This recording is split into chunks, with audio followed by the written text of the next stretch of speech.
created this universe, and the naad of the creator. These are almost translations from one language to another. When you see that we have no words for it, but that eminence, that radiation, that something coming out of the self that can be experienced by the self, that never is lost.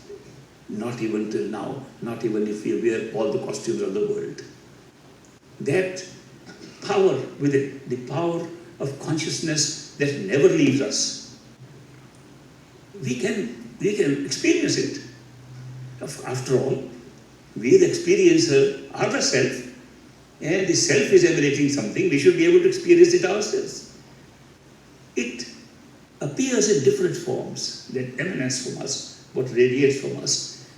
Right here in the physical plane, it appears when we put our attention inside to the self, the very self I was talking about in the beginning, that you close your eyes and feel that you are sitting inside, that very self is generating that kind of eminence in the form of a sound, which we can hear.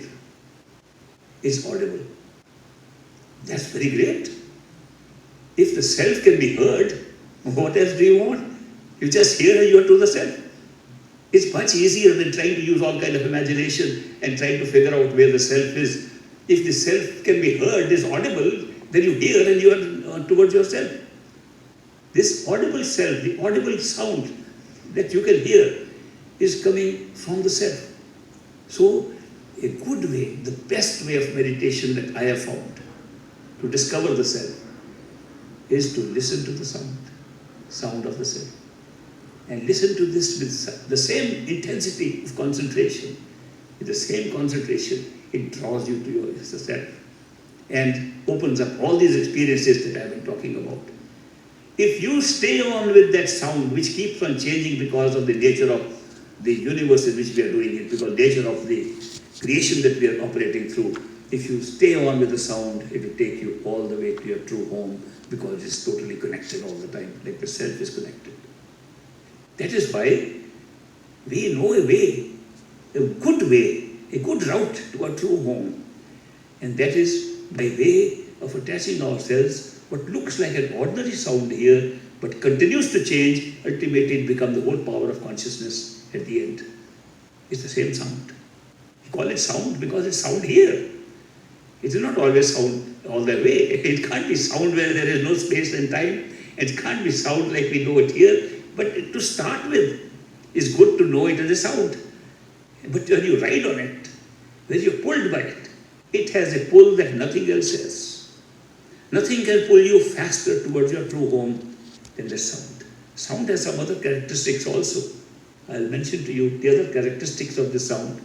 But first thing is, if we can hear that sound, when can we hear it? When you are able to, by your imagination, by your method of concentrating your attention behind the eyes, when you can sufficiently concentrate that you are beginning to get unaware of this body, the sound can be heard.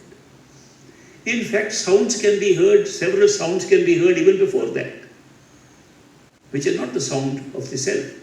They are sounds surrounding the self.